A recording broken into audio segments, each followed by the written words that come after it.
Hey everyone, welcome to an Eventful Life with Brad Cox and Shane Buzzer. I'm Brad. And I'm Shane. An Eventful Life is the podcast where we take you on a journey through eventful lives of inspirational event industry leaders from around the world. That's right. We'll be sharing their stories' impact and insight into the complex world of events. So if you like these stories, don't forget to like, subscribe, and share with your mates. This is an Eventful Life.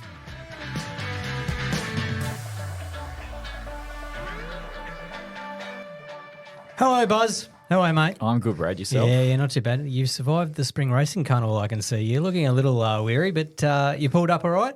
Look, I'm here. Let's go with that. No, it was a huge week. Anyone who knows me knows that I love the spring carnival. It's a great time of year for social networking and just a great industry in general. And they did a ripping job this year too. Unbelievable. My eyes probably tell the story of. They do. How many days did you spend at the track? I did 3. I missed Oaks. Just a slight little midweek recovery needed? It kind of was. I was planning on going and I thought, no, I need it. Plus, I was busy as well on a work day, but went to the other days and they got some great weather, which is always helpful. But the setup just gets better and better. Like a lot of our other major events, it just gets better and better year on year. Well, it's more than just the horse racing now, isn't it? Yeah. Like there's so much else going on. So, I mean, you look at everything in the media and it's like you barely even see a horse these days. It's, I mean, you can if you want, but if you want. But yeah, you can certainly enjoy tennis. yourself. Yeah. Tennis. You can go and not see a game of tennis and probably the Grand Prix as well if you're into that. But a really great experience and something that we should be really proud is in our backyard.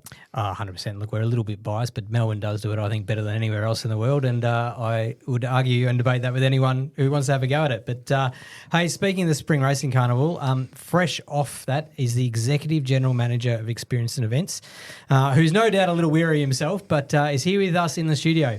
As an entrepreneurial executive leader and lover of hospitality, he has navigated the highly competitive industries across sport, thoroughbred racing, venue management, event management, and hospitality operations.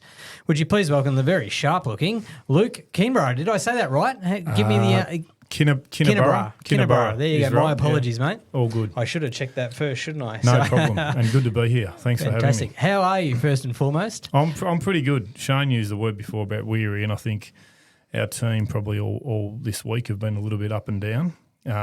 But sit here pretty proud, and you know, there's the element of exhaustion with it, but really happy with what we've achieved over these last few weeks. It's pretty special. Yeah, and congratulations to you. It wasn't a fantastic event and monumental effort on everyone's behalf, as they always are. But you know, you don't often get the kudos, so well done. No, and your first one too. First one, yeah. Yep. I've been in the industry for a while, but certainly first Melbourne Cup Carnival, and yeah, it's quite remarkable. I sort of pinched myself there on Sunday when you're reflecting back on the week prior and the weeks prior to that, to be part of that, having grown up in the sport and in the local area. I think you said before, Shane, that to have that in our backyard's pretty special. It's the original major event in Australia, and to be part of that and play a role, you do have to pinch yourself. Yeah, and we'll jump straight into that for now to start with, but how did you find that experience? Because I know you've been at VRC now for nearly a year, but you started on the back of last Spring Carnival. So how did you find it all? I found the transition probably easier than when I'd left Mooney Valley the first time to go to Marvel Stadium because I'd been in the industry. I felt that just the different idiosyncrasies, I guess, of the racing industry generally, and just the flow of the event schedule and all those type of things, and knowing what the Spring Carnival was, I think that helped my transition. Knowing a number of people who worked at the VRC and the connected partner network across the VRC, having worked with a lot of those businesses and people over a long period of time, also helped transition. And then I walked into a business that's just really, you know, it's a world-class venue, it's a world-class event, world-class operation, and just great people. And I find in our industry that people are what make our industry great, and they, you know, were really welcoming and engaging from day one, and I bought into that straight away, and I think that's why we've had some success this year. Fantastic. Well, let's take it back. You grew up in Essendon area. What were some of your early passions growing up back then, and has horse racing always been a love of yours from an early age? Early passions were absolutely sport. Like, I grew up in Ascot Vale.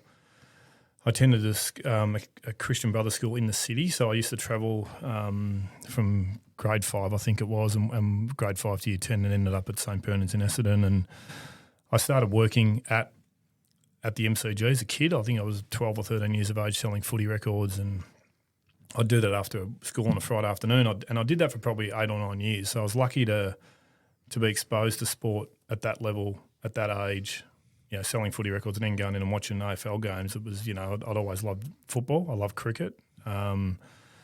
And racing probably came out of me through when I started work as a casual at Mooney Valley. And I don't know, there was always a bit of a moniker of St Bernard's, like you're either into sport or you're into punting. And sort of we probably at VCE level, we'd all have a bit of a flutter over the spring carnival. And, we went and took a car park site when we were in year 11 with one of our mates' older brothers got a car park site. And so there was always that probably draw to the sport. And I just guess Australian culture and way of life of having a bet over the carnival, there was always something there, and ended up working at a race club. And I guess my passion for the industry grew from there. I do certainly appreciate the sport and what it stands for, and particularly in that equine welfare space as well. What we're doing there now is really important to me, and being part of that and everything that surrounds the racing content itself, that hospitality and experience element, being able to play a role in that, I think, I love it. And Luke, growing up in Askervale, and so did I. I grew up in Askervale, so you and I had Flemington Racecourse and Mooney Valley Racecourse literally in our backyard. Was it the atmosphere? Was the atmosphere one of the things that really drew you in? Yeah, it was. I started at Mooney Valley as a casual in 1995, so that was Octagonal's first Cox Plate. I went the year before with some family friends, and it was Cox Plate day. Solvit won the Cox Plate that year, and I remember it vividly, almost like it was yesterday. That atmosphere and that amphitheatre of the valley, and then going to Flemington race days and going to Caulfield race days, and because it's so much more than just the racing component. There's all the other elements you touched on before around entertainment and that experience element. I was always drawn to those, particularly the bigger days, because they're an event in themselves. And you've ended up down the hospitality path in particular. Even before you've got to sort of your current role. What was the draw card that grabbed you into particularly that hospitality space from a professional standpoint? So I started as casual, just effectively bussing, picking up glasses, and then sort of evolved from there. Worked in all facets of food and beverage service. When I finished VCE, I actually wanted to be a psychologist, so I actually went and spent 6 months doing that down at Vic Uni, and at the same time I was working still in hospitality, and it was probably just that. I don't know, not a sliding doors moment per se, but I sort of realised, I was enjoying the money more and the social aspect. I probably wasn't the best studier out there, so deferred that psychology degree, and then probably the rest is history, to be honest. Just and worked my way through various roles at the Valley, and then had that period where I went to Marvel Stadium with Delaware North, and again a global hospitality provider around the world, and it's sort of always been in it. So just I don't know, probably the social aspect of it, the people connection. I'm a people person. I love that element of it, and the ability to serve and look after people is probably something I'm always, I don't know, it's been in my blood, I guess. Such a great training ground. I mean, we've said it a few times, that whole hospitality sector. Absolutely. We see so many come out of it. I'm a hospo guy. Yeah, I am as well. We've all been there and done some of it. And I think you kind of need to. And maybe it comes down to the people person side of things, and we're all that way geared, and you just naturally progress throughout your career. But I think with the training, correct me if I'm wrong, but you've been part of it for so long, the breeding ground, the training ground of hospitality for so many great event professionals that have gone on to bigger and better things is certainly there. Yeah, absolutely. And I encourage it now, particularly even at our local football club, or even back at St Bernard's. We had some sessions there with them in recent years about encouraging 15, 16-year-olds to get involved in food and beverage or in hospitality generally, because it is that, particularly now with devices and stuff. We didn't have that when we were growing up, but being able to establish a social connection and push in and clear a table and serve and all that sort of stuff, I think it builds confidence. It builds improvement in how you can engage with people. Bit of awareness too. It is. I've often said, this is a bit off topic, but when you're at the supermarket, you can always tell who hasn't worked in hospitality or played sport because they have no awareness of what's around them. That is true. 100%. Yeah, I'd agree with that. Teamwork as well, both of those areas. And I mean, we come back to events again. It's, it's such a team orientated approach. It is. You sort of touched on it before, and your team that's now delivered the Spring Racing Carnival, like you can't do that by yourself. It has to come from the entire team, and it's built from the ground up. And I think sports are again another great training ground in that area that you can't learn anywhere else. No, certainly not out of a textbooks at uni. Nah, definitely not. I'm with you as well. Like I was no Rhodes Scholar on the university side of things, but let me work, and I loved it. And so with Marvel, I actually didn't know that you were at Marvel at one point. What was it called at the time? it would have been Etihad Stadium. Etihad. And at the time, do you think that ground particularly was still trying to find itself in the hospitality world and where it sat? I mean, yes, it was a sporting venue, but was it still sorting itself out there in that hospitality space? Yeah, I think it was. I mean, I walked in at an interesting time. Like it was back before the AFL owned the venue. It was private equity, I think, owned at the time. And I know you're a Carlton man, mate. Ian Collins was the CEO there at the time, and I got to work with some great people at the stadium and at Delaware, both from those based back in America, but also the current GM Gary Brown, who's still there now. That probably propelled my business acumen and knowledge and how to be more commercial with how you go about all the work I was doing. So I really enjoyed my time there working with them. They were probably finding their feet. I think Delaware was still growing in Australia, and whilst they had the tennis centre and they had Etihad at the time, at my time there, they'd just won the SCG contract, so they were in a growth phase, but still working through that concession-based sort of hospitality provider. Yeah, I guess that's what I was getting at. From a concession to Correct. a more experienced hospitality area. Yeah, and they weren't there yet. So, some key products like Diamond Club, Medallion Club, these type of experiences, corporate suites, there was a lot of work still to be done. Like they were on that path of improvement, and I think we certainly continued to improve it. And certainly the stadium were customer focused first and foremost every time. So you always had to be on it every single event. Well, they're in good hands with Marcus Werner too, right? Yeah. Well, it's interesting because about the same time, I was doing something very similar down at the tennis centre with Delaware as well, who were we'd gone exactly the same path, and I can remember it happening in unison as it happened. But maybe for our listeners, if you could give an insight into, some of the things that I guess you did and you challenged and you changed through that progression with Delaware in particular, and sort of where they were as a concession to where they are now and how you undertook that. Yeah, so I think coming from that, I guess, club-based background of the Valley, I guess at the time, and an in-house provider, sort of some of that methodology I thought could apply in principle to how you deliver an experience for those, particularly those key areas, because they were, and people was the other thing, right? So, we need to recruit and bring in some talent to help, propel the corporate space, propel the dining areas, because from a retail perspective, they were sort of well covered, and they did that really well. And they did bulk volume numbers really well. It was probably when it scales back down to the 10 or 15 or 20,000 crowds, that's where it sort of got a little bit wobbly and a bit flaky, but the correlation between the two venues was also really important. So back at that time, Jackie Scammell, who's yes, very well. She's a fantastic operator in her career in that stadium world, and now obviously the work she does in a service queue business, but tried to align with her as well. So we got some synergy with our people as well across both sites. But the other important thing was to get closer with the stadium. Like at times it was a little bit, not us against them, but we weren't as cohesive enough. So coming together and working together on improvement, I think propelled it a lot quicker, as opposed to going off in your own devices and trying to reshape or deliver an experience without the buy-in of the tenant effectively. Yep. Is never really going to work. I 100% agree. And, again, it's the synergy around it. We talk about, stakeholder engagement and collaboration and those sort of key words that keep coming up in every conversation we have.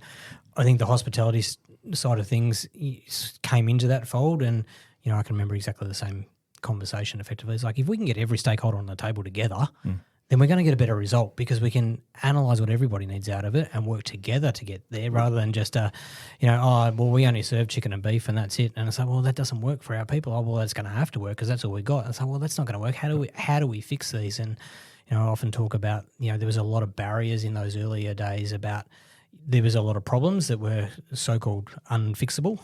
They can be fixed. It just needed the right heads like yourself to be sort of coming together and being so open to change and development and working forward. It's working. I've worked with Marvel fairly recently. Sam Buckley and the team there doing a great job. It is a genuine collaboration. Yeah, it's doing a good job. And I guess you probably saw some of the foundations of that of the product now in place there. And for me, I was in a really good time in my career to make that move there at the time. And someone like Michael Green, who's recently he retires, I think, in a couple of weeks' time, and he's had an unbelievable career at the stadium and will leave a legacy there.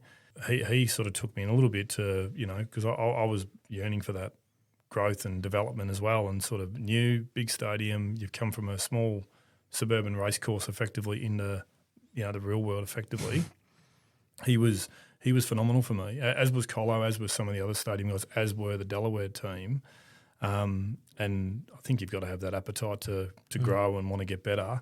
And if you come with that mindset, then you can pass that down to your team as well. What were some of the eye-opening things for you moving from Mooney Valley into the stadium space? Like personally, you walk in and go, wow, I've got to take this on. Or yeah, I think I felt at times like I probably had a little bit of imposter syndrome through my career at different times. You probably had to wear a collar. That was one of the first things, right? Yeah, probably was it too, mate. But that imposter syndrome, I think I've probably suffered from at times in my career. Like you just feel, do I really belong in the role I'm in?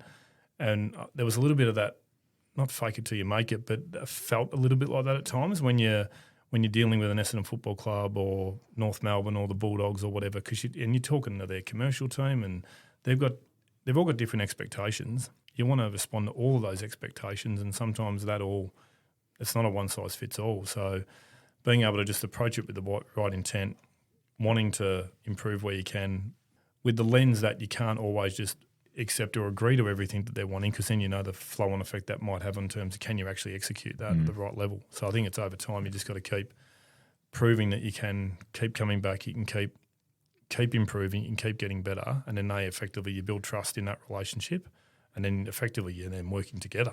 You're then solving things before the other person has thought of it. Do you know what I mean? Yeah. As a collaboration. And do you feel like your own personal confidence has grown through that journey as you've sort of gone on through your career from those early days? Yeah, there's no doubt that I've always had great work ethic. I've always had a want to always get better and grow as a person. And I think when I left the Valley the first time, went to Marvel, and then I went back to Mooney Valley, I was definitely more progressed and more in tune with myself and where I wanted to go in my career. And then, I don't know, that last 10 years there at the Valley feels like it's gone and passed me by pretty quickly, to be honest, and now I'm here where I'm today. It's a good segue, though, because I was about to ask. So you went back. You went back to the Valley. What happened there? What brought you back? First and foremost, it was family, to be honest. And I've often said this to those close to me, that maybe if I was single or didn't have a young family, I might have still been at the stadium or in that world. But in the second year I was at Marvel, we had our second boy, Liam, and our oldest boy was 18 months at the time. And wow. And that second year there was, and when you're in a stadium world, like, I don't know, I'm sure you guys are the same, like, you work every event. Like, you can't sort of, whilst you can probably take some liberties at certain times, you'd be there for the North Freo games, you'd be there for the U2 concert, you'd be there for all the events. And then during the week is when, in the leadership role you're in, you've got to be there as well. You've got to be present. You've got to be. So I sort of, that's 100% committed. 100% into it, right? So from that March to that September period, I was like 6-month block of really hardly ever home. And it didn't nearly break our relationship with my wife and I, but it got really tense there at times. And then towards the end of that year, that opportunity to return to Mooney Valley came up, and some of it was about, comfort and getting the quality of life back. The other part of it was the master plan that was just really starting, right? So I wasn't just going back to the same role, it was going back to more and growth opportunity again. So I was sort of going to get that balance right. And I reflect back now and I have no regrets, and family life's amazing, but also I've got great memories from those 2 years I spent at Marvel Stadium as well. I think it's a good point there about sort of balance, and interested to see how you mentioned your relationship and sort of working flat out, and there's a number of people in this industry that will probably be nodding their head going, yeah, it's a really hard balance between work life, family life, and trying to navigate that. Can you give us a bit of an idea of how did you manage that relationship and work on that relationship to make sure you didn't lose the personal side of things and you weren't just 100% invested in your work, outside of obviously moving careers and stuff, but it's an important part of educating those that are around us and in our networks about what we do. I probably haven't deviated from a heavy workload and a lot of time away from home, right? And like, I've hardly seen the family over the last sort of month as it is, right? But what I realised was that the time I'm home, I need to be clicked in, I need to be connected. Can't be distant, which is what I was for that period through Marvel. So learning to deal with that, and I sought help about it because I realised that, and I'm open and talk about that. I needed to address it. I needed to deal with those things myself, and now there's consistencies I've added into my life now that help me navigate through that. So whether that's the work I do with my own physical health and exercise, the work I do with my own mental health, that is a consistent behaviour that I've introduced over recent years to help me be present and be in the moment. And when I'm home, I'm home. And yes, you still get distractions. You'll still get hit up to do work when you're at home. But getting the balance right is really important. So I probably had it where I wasn't home. Then when I was home, I was just completely headless and not engaged at all, and I wasn't present. So being present when you're home is really, really critical, because you can't take away from the workload that we have in our world, particularly now. It's like we're all working more than we've ever worked. So, yeah. Touche. I could talk about that for a long time. I was going to say, I'm sure you were nodding and having a few moments over there, Brad. It's very, very similar. But I think it's an important topic. I mean, not that we need to dive right into it, but it's not just about mental health. It's about understanding your triggers and your life and implementing some of those things. And we don't talk about enough about physical health, about mental health, about things that we can do about being engaged in stuff that's outside of our work, and exactly the same. And you need the help. It's a support network thing. We've had a few of these conversations with our guests about the same thing, Luke, and so you're spot on. In terms of your work at Mooney Valley, when you went back and you sort of spent 11 odd years there, how did you see the guest experience evolve during that time?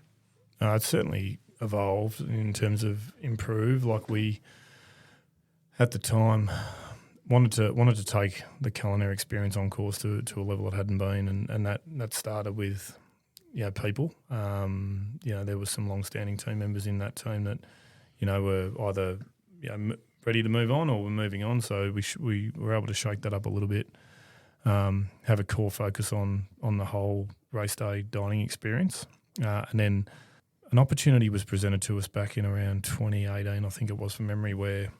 I know you had Gab on recently. The Harry the Horror team have an annual networking golf experience, and I was fortunate to bump into Matt Kaminsky from the PGA at the time, and was able to play with him. And then we just got talking, and then we'd had a vision. There was a vision and strategic play to move from outside the four walls of the racecourse out into external hospitality experiences, and sort of planets aligned, and we're able to land the PGA Tour contract, and that meant World Cup of Golf and the President's Cup, and from that then again, further investment in people, getting the right people on board, and then just constantly sort of having that as a focus, and then equally well supported by board and CEO and executive to be able to double down on that experience, because if you don't have that support, you're sort of just treading water effectively. So, and then there was also acquisition of more pub venues, so then you could expand and invest more and all that type of stuff. So I think that really helped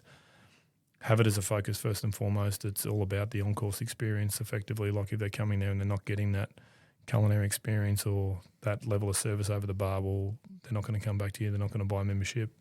How did you convince, I guess, those bigger other events like the PGA and stuff that, effectively branching out of your four walls, you were the right guys to go down that path? Because when they've got options of choice, it's a bit of a unique A unique decision on their behalf. Yeah, I think, again, it's like timing.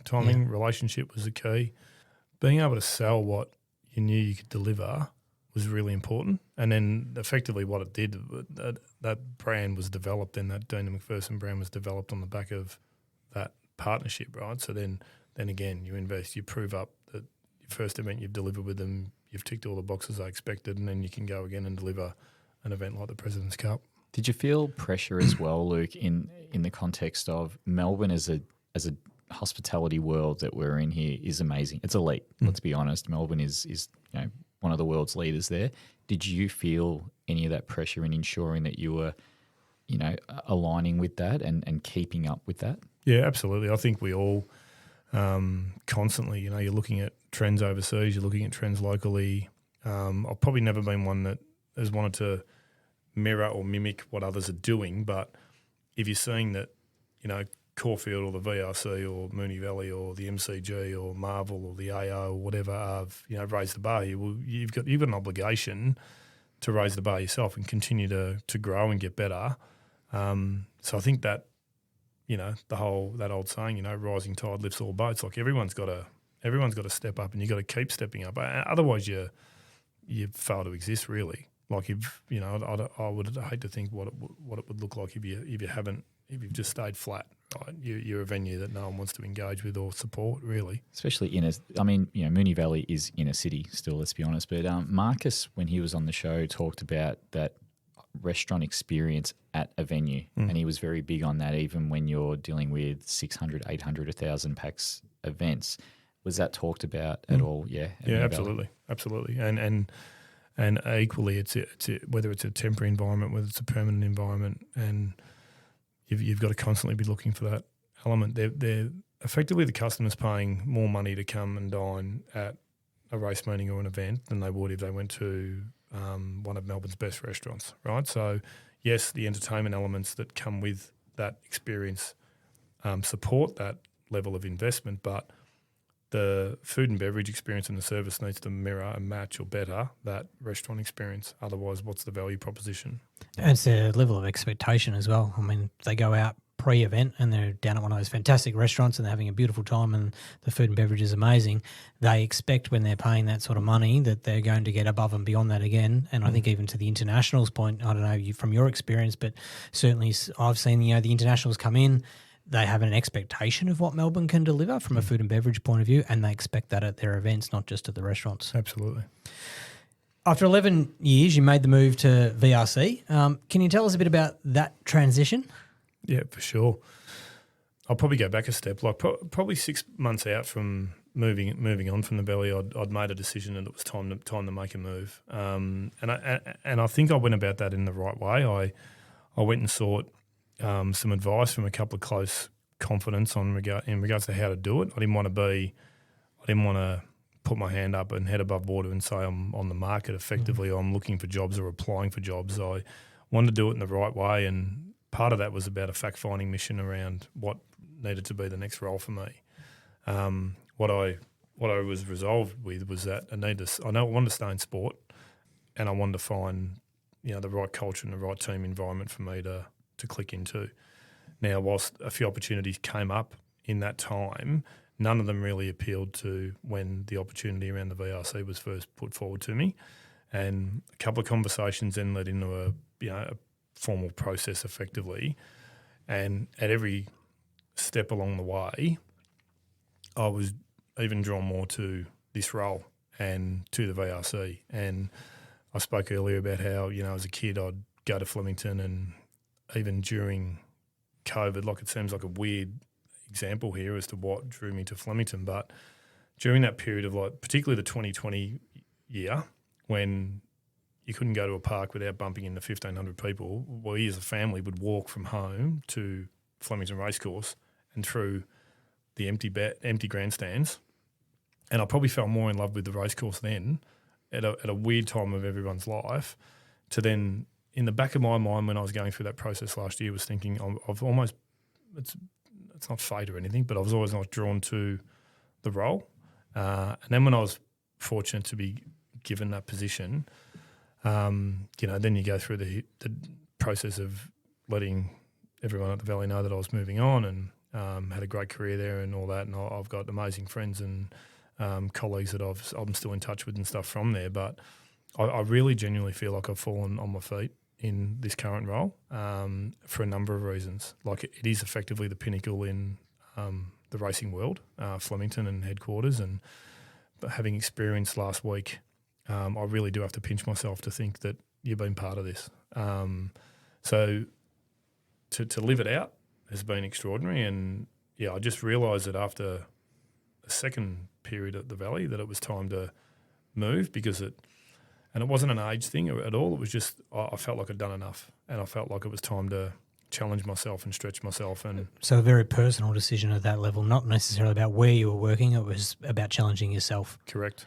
Yeah. So your role is Executive General Manager, Experience and Events. So what are some of the main tasks associated with that role? Yeah, so I guess it's easily defined. There's three key pillars I see my role. So one of them is the experience design element, so the creative strategy for areas like the birdcage, for example. So that's my team and our supportive teams in and around the VRC that then develop effectively a brief to then work with our agencies to develop the creative intent for areas like the birdcage, the park, the club lawn, these type of experiences on course across, and also outside of the Melbourne Cup Carnival for Flemington Racing Spectacular and the events we put on as well.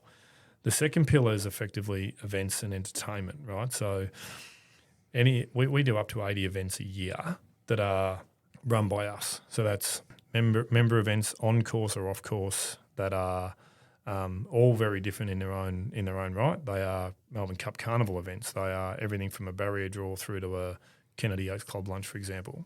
And then the entertainment elements of that. So last week we had over 300 live entertainment performances across the racecourse. DJ bands, international acts like the Cause, Joel Corey, for example. All the pre-cup ceremony, all of the entertainment across the racecourse and our events is also rolls up into us. And then the third pillar is the hospitality experiences. So I've said this often since I started that Flemington is so unique that not one hospitality partner could deliver the whole experience. So Crown are our principal hospitality partner. They're 365 days a year. They are our hospitality partner. We work hand in glove with them. They've been amazing. Their second year in, they've delivered an amazing carnival. And then we expand that out to 7 hospitality partners, including Crown, for the carnival. So, and I think we get the best result by doing that. We've got Melbourne's best hospitality providers that, we have 4 in the birdcage. We have, another one in Atlantic down at the Elms. So the Big Group Food and Desire, Curtis Stone Events and Crown help deliver the birdcage. We have Atlantic down in the Elms precinct. Crown, obviously, the rest of the precinct. And then we have likes of Libby Reid, again, Curtis Stone Events, and another operator we brought in this year called Buddy Creative, who helped deliver the Palooza experience for us. So quite diverse, but absolutely necessary.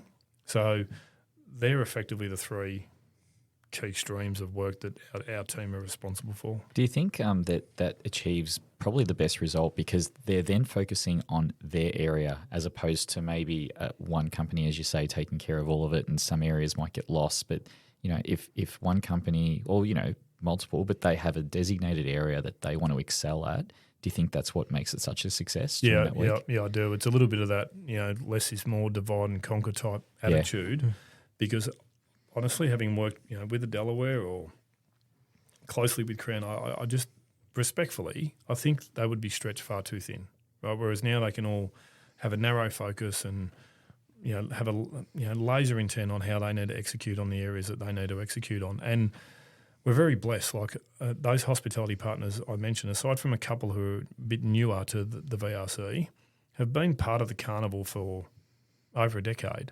And it's our teams deliver unbelievable experiences and have an incredible work rate, but we also have an amazing partner network that help us all, deliver the 4 days of the Magical Melbourne Cup Carnival. 2 questions. The hospitality partners, with so many on track and on course and on precinct, for want of a better term, how do you manage consistency across those to make sure you're delivering one product from a customer and guest point of view? Yeah, so it started. I started back in January, and the club had been through the COVID years, so sort of contracts had been rolled over and those sort of things. So one of the first things we spoke about was giving each of them some confidence in the market. To we took some things to tender earlier in the year. We locked them into 2-year partnerships, each of them. So give them some stability for them to then reinvest. And then once you award each of the various areas, you then work closely with them. So I have a food and beverage team in my team, and we work closely with Crown every day, right, for all of the 365 days. And then each of our hospitality partners for Carnival, like it's weekly catch-ups and follow-ups and keeping abreast and planning and staying ahead of that to make sure we have to overshare with expectations on client, and then at the right time you trust each other, you hand over to them, whether they're dealing with a Penfolds or a Lexus or whoever, and then you have some courage and oversight onto that to make sure it is delivered to the standard and the world-class expectations that you need. But they have a vested interest as well, and this is what we get from them, to over-index in, and you get the benefit of a major event that runs over a week where you can scale up and put all your resources at it, which they all do. All the key players they're on the ground, they're in there, they're working. You've all rolled your sleeves up. It's quite remarkable, to be honest, when you actually see it having been in the industry for a long time, you knew about it, but when you're actually in there in the trenches together, it's quite remarkable and quite special. Second part of my question, you mentioned the events and entertainment space before and working with agencies in that. What's important to you guys as a major event and as an organisation in working with those agencies, and what do you look for? Again, it's sort of relationship first and trust, right? So there's some long-standing relationships that the club has had for some time. So we talk about creative agencies. Gloss, for example, work with us closely on the creative strategy for the birdcage. They've done that for a number of years with the club. We have others that bolt into that, whether that's Dash and others that help support bring the precinct to life.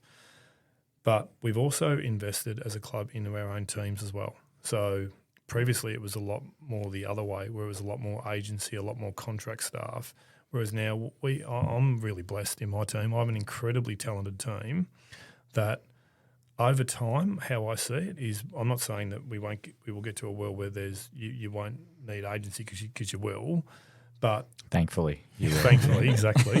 But they've got ability to continue to take on more, and that ownership and that your own team being able to deliver more, I think is a vision of ours, and ideally we can start to head down that path. But first and foremost, though, you need that trust, you need that connection with them, and effectively they become a partner, right, to deliver, and we've seen that over these last few weeks. You mentioned that you started January. Yep. So when you did start, were you? I understand there's events year round, but were you straight into spring carnival planning at that stage when you did jump into the role? Yeah, absolutely. One of the first tasks was that birdcage creative piece. I think in my first or second week it was like, we needed, and we're doing that now, right? Like we've already started, Monday we're into next year's planning. No sleep in? None of that. No. There you go, 12 months. It genuinely is 12 months, but I'd probably missed that 6-week block that they'd had before Christmas. So I was picking that back up again, and really a lot of introduction to start with. So I'm like, entertainment partners, you're in meeting with Mushroom, Live Nation, Top Dog, you're working through that. What are our plans for this year going to be? Trust the team. Like, as I said, great team, great talent. And then creative strategy piece are really important pieces of work, because you want to be able to roadshow that with our partners through the birdcage. I know the commercial ops team need to be able to do that earlier, and that work had to start in January. And then the F&B stuff really had to get under the hood of that. From day one, it was a bit of a baptism of fire, to be honest, but it was good. That's how I prefer to work, to be honest. I was going to say, otherwise you would have come in and thought, well, hang on, what am I doing here? But no, you're right. You jump straight in, and as you should, and as you kind of forget, you've also got to familiarise yourself with the people and your new place of work. Spot on. You did that, and then bang, away you go. Yeah, and even for me, like I guess how I've adjusted how I lead now, particularly in recent years, is very different to how I used to lead maybe 5 or 6 years ago. And sort of having confidence that the way I lead now works, to then apply that to a new team, I was really scared, right? Is this going to work? Like, is this but so far it's working, right? So I'm very, very big on team connection, team values. I'm effectively there for them, right? So how I can help them grow and get better. And we're now seeing, like I had a debrief with the team this morning, a little debrief, like we're not into the minutiae at all, but just to reflect. We actually haven't gone back since Saturday and reflected a lot, and just to tell them, you know, how proud you are of them and what they've done, because they've all stepped into spaces that they've been able to now, and the magic of team members growing into a role and just taking more ownership of stuff and seeing them and trusting them to be able to do that is something quite special. You talk about trust, ownership, empowering teams and supporting them. What are some of the sort of metrics or some of the things that you do personally that allows you to be able to do that for them? Yeah, so our monthly team meetings are more about, it's, you know, it might sound a bit weird, but we're into like vulnerability to conversations with each and building trust and connection with each other. Not talking about, you know, what event have we got coming up? What, like, that stuff will happen, right? I find if you get the team bond and the team culture right, the work takes care of itself, and very big on that. So we spent a bit of time earlier in the year profiling each of our team members and getting under the hood of that. And everyone now knows how each of us tick effectively. We then developed our own team, you know, trademark, our own team culture, and then our own set of values that we call upon, and we keep it in, you know, we recall it, particularly in our environment when you're under pressure, right? So it was last week and the week, probably more so the week leading in to Derby Day, was wonderful when you're looking at everyone, not wonderful seeing people under stress, but seeing how people respond under stress and under pressure. And I've had constant feedback from other teams and our partners about how well, you know, we've worked together to build something quite special. And it's all about trust and relationship and building that connection with your team, because ultimately they're all exceptionally talented to deliver, and you've got to trust that they're going to get on and get their job done. But you need to provide that support and that, you know, be there for them, and what can you do for them. And I don't know, it's something that the penny dropped for me 5 or 6 years ago, and I'm glad it did, because I probably had a view on the world previously where I'll just keep working my backside off and I'll do all the work. And, you know, the reality is that's not possible for anyone. Do you find, just hearing everything that you just said, and you have played quite a bit of sport in your time, everything that you've just said applies to sporting teams? And I don't know, coach. I was going to say, do you subconsciously think that your sporting background has helped now in where you're at as a coach? As Brad just said, that's what you're like at the moment. Is there some correlation there? Yeah, look, I say there is, mate. I'm still coaching. Like I've coached. I finished playing footy, I don't know, however many years ago, and I went straight into coaching our open age reserve team and helped our senior program. And then before COVID, I gave it up because I was spent, right, because of coaching and work, and I said, enough's enough. And then our youngest son goes, well, you've coached Ryan, Dad, can you come and coach me? Which I did that last year and again this year, and I'm going to do it again next year. And that I do that for two reasons. It gives balance and gives an outlet away from work where I can genuinely check out from the office environment and have an hour with the players on 2 nights a week and then a weekend. But I love it. I love coaching, and I think elements of it apply to work in some formats, and elements of work leadership also apply in that coaching or your own personal life. But I'd probably take, aside from all the event experience, inspiration you get from around the world, I gravitate more to leaders and whether it's sport or whether it's business around the world, and I look that up often. You know what I mean? To get just little snippets of stuff where you might be able to reshape or craft a message or help your team be better and help yourself be better. So it does connect in. I think there's definitely a correlation. And just genuinely teamwork, I think it's, you know what it's like, mate. Like we see it every day. Like you're running an event together. Everyone everyone is in it together to get to that end goal. And anyone that's not, well, then they're probably not the right partner you need working with you on your event or in your own team. The tight-knit team you've got, how many are in that? And does that scale up as you get closer to, say, Spring Racing Carnival?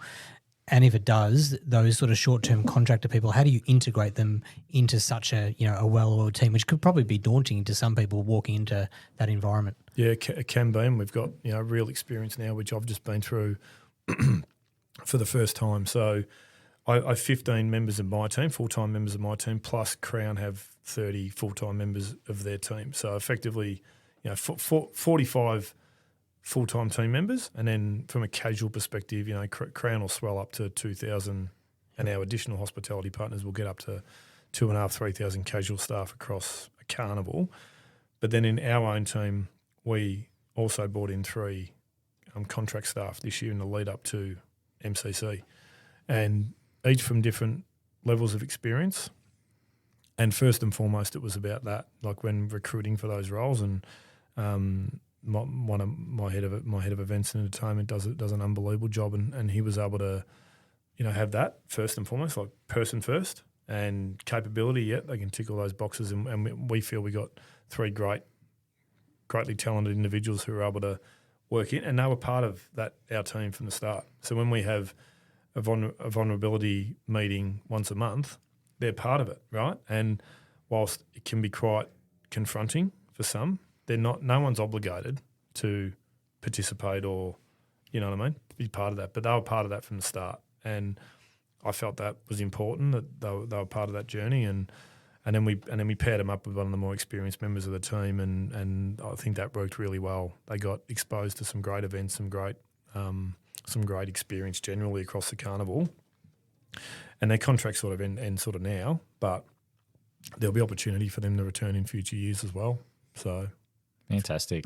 And I guess for the listeners who come to the carnival, enjoy the experience, and not necessarily take it for granted, but just they're there to appreciate and enjoy, can you get into the nuts and bolts of, for example, when does the birdcage start being built? When do the florals start being arranged? You know what I mean? All these logistical elements that people do or people are interested in. Yeah, absolutely. So that experience overlay and planning of not just the birdcage, not just the park, club lawn, like all the corporate products have that experience overlay with them as well. So our team, along with the commercial ops team, along with our marketing team, along with our membership team, like all of our, and our operations team, we all come together, and that work and those early designs are Feb, March each year.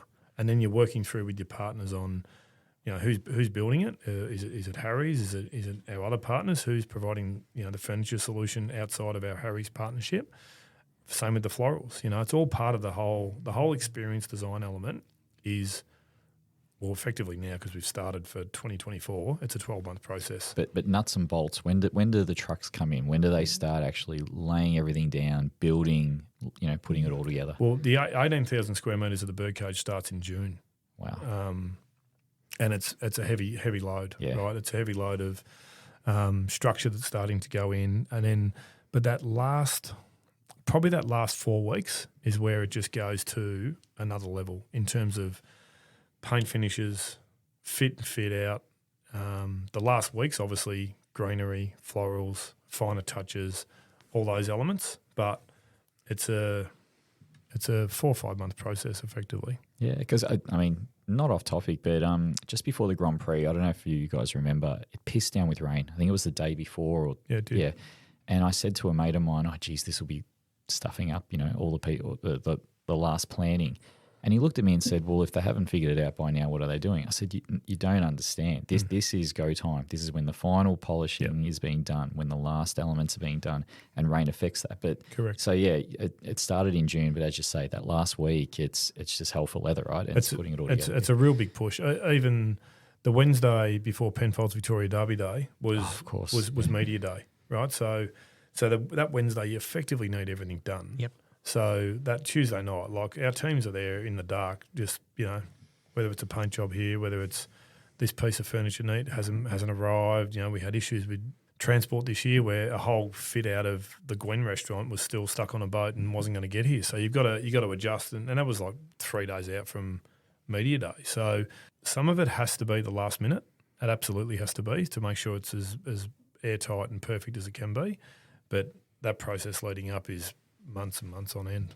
Is there a huge amount of work that goes in between the main carnival days, so the main race days, in terms of you kind of somewhat of a luxury maybe in one way, but it'd be interesting to hear your perspective on, for example, you look at the Australian Open as a great example, 14 days solid, 25 sessions versus you guys get that little opportunity in between. But what's that process like in between? Yeah, it's turnover time effectively. Yep. It's some spaces change by client, so they need to be turned over. The cleaning, from our venue presentation partner to get that right in between Penfolds Victoria Derby Day and Lexus Melbourne Cup Day is phenomenal. The bump out of waste and getting it cleaned up again. It's certainly up until probably, again, Derby Day is like a key crescendo that you hit, and then it's turnover, it's polish it all up again, make sure it's all looking as schmick as it needs to be for the next race day. It's certainly not at that level to what it would be for Derby Day because you just don't have that level of structure, reset, all that type, because everything's probably set that way. It's really just turnover time and replenishing, restocking, all that type of stuff that needs to happen through your hospitality partners. There's a lot of around-the-clock work that happens. But we don't do ourselves any favours. We always throw events and stuff in between them. Totally. So you've sort of, you think about the Oaks Club lunch, for example, like the majority of our team need to head in the Crown to deliver that lunch and then get back to make sure we're turning over again, ready for Kennedy Oaks Day the next day. So, for this carnival that's just finished, was there any major developments between those race days for you guys internally? Was there major changes, things you had to move and shift that maybe were unforeseen? There was after Derby Day, and it was more around some service things we identified that we need to adjust, and our hospitality partners were fantastic in being able to make those changes. So I've learnt that apparently most first days that there'll be some kinks you need to iron out, which we do, and really proud that Cup Day was just bang on, and you just get better as the week goes on. Probably like the tennis, they get better as the 2 weeks roll on. Have you got any fun facts about the carnival from this year? I know Shane's sitting here wanting to know how many chicken sandwiches you served and how many he ate of them. What is it? I think we went through 22,000 bottles of French champagne and 30,000 chicken sandwiches or something, which is phenomenal.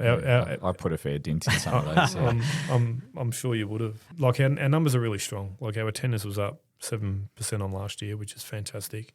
Really sent a message, I think, out there to the community that the sport's healthy and thriving, and there was good lead-in events to the Melbourne Cup Carnival this year, and the show we put on, and we were blessed by when you activate a site like Flemington that has a heavy reliance on outdoor activation.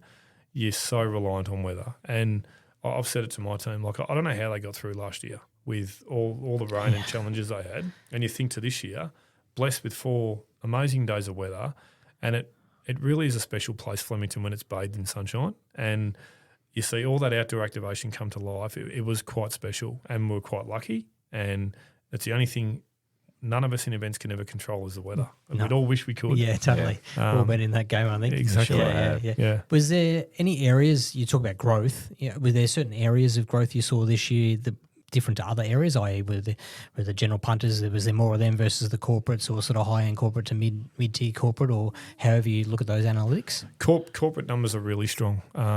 They're really healthy compared to last year, which is good. General public numbers are up on last year. Member attendance numbers are really strong, and we've never had more members as a club. Like, we've got the largest racing club membership base in the world. We broke a record last year at 33,000, and where we're at the moment, we're already over 30,000, which we didn't get to that point until earlier March this year. So we're ahead of that target, which is amazing. So all of those key indicators were great. We introduced a new product this year called Palooza, which was in the nursery car park, an entertainment-led product, which was a new growth area. Spoke to a new audience, but also spoke to some of the already engaged racing customer, which was good. And then just being able to activate some of those sites in a better way, i.e. the park, i.e. the birdcage live stage and the bar in there, I think worked really well for us this year. Yeah, the bar and the birdcage was fantastic. You and I spoke before. The accessibility now of the birdcage, once upon a time, unless your name was on a door or you're a millionaire, there's no point even being there. Now it's a party, and I spent a lot of time in there. And well done on really evolving that space. Yeah, I mean the team put a stake in the ground there a couple of years ago, or last year, about that live stage in the Burbath Bar, which was amazing, and just the evolution of that this year, having the great weather, members having access to it, is perfect. Yeah, you mentioned the Palooza Bar. The only little grudge I have with it is that it buggers up one of the entries into the nursery, and you've got to walk all the way Here around. we go. So Okay. that's my little piece of feedback on that. But I'll take that one. Pass it back to the team. Speaking of feedback, for you guys self, it's very fresh, obviously. But Yeah. are there any key learnings that you've already taken out of this year's carnival that you'll look to apply next year? Yeah, probably on Derby Day and Cup Day, like the public realm, we made some changes to a couple of traditional public bars to give a better owner experience. So what that did was it took away a little bit from that public throughput on a couple of the public bars. So we can make some changes there quite easily for next year. And again, like what we did with the park this year, we changed and expanded it out into Hill Square, and we saw that really work. And the numbers in the park were up 37%, I think, on last year, which is phenomenal. So again, double down on that and expand that. And again, the entertainment, like how can we add more entertainment into the race day experience? Because research last year showed us that those who buy a GA ticket or a membership or a corporate experience and are engaging with entertainment have a far better experience than those that don't. So more of that I think is going to be really important. We saw that fire with the park after the last concept we introduced this year, which worked really, really well. do you get a bit of downtime now? Catch up with the family? You said you didn't see him for a month, so is it time to, We're sort of in this period now of debriefing and getting ready, and I think it's a really important block of planning that we can take advantage of before Christmas. I'll take a couple of weeks off in early January, so I look forward to that, get away and just try and check out a little bit, be important. Do you promote that to the rest of the team? Do you sort of take a block off together so that everyone gets a break at the same time, or do you spread that out as per a traditional organisation might do? Look, the club's really good about reward for time and recognition, so making sure the team gets some days back for the work that they've just delivered. It's on the individual normally. We don't like to force it like everyone gets it this week off or whatever. Yep. And they can do that however they please, so each of our leaders will be able to manage that. But I'm personally really big on when team members take time off, they generally just turn off. We don't want to hear from you. Like the work will still be there when they get back. Like, whilst we'll probably keep them updated on email and stuff, we're not expecting them to respond or read it and feel, hopefully, they go away and they do come back like they've had a genuine break.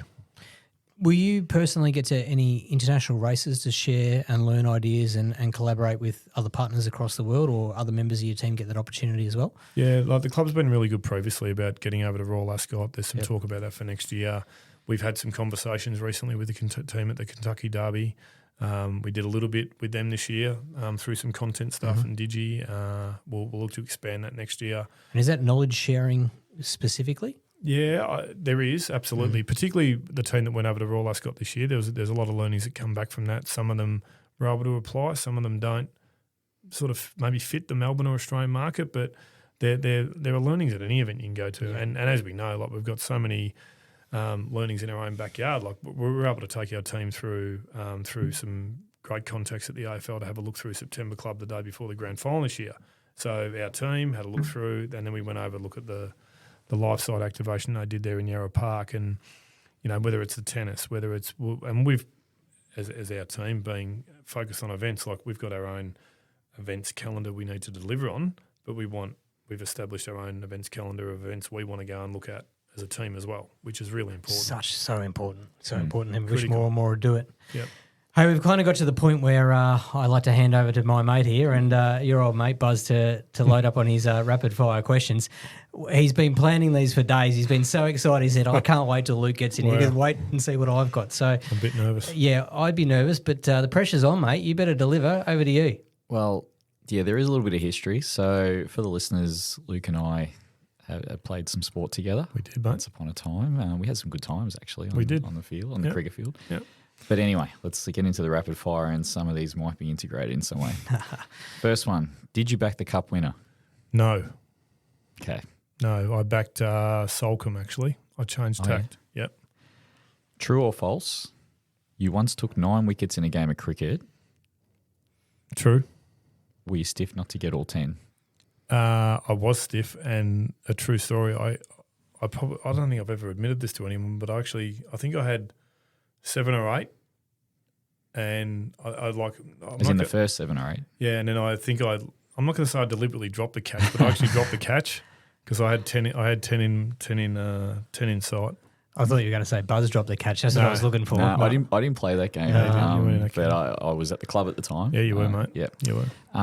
Advice for young people who say aren't chefs and considering hospitality as a career path. Any advice?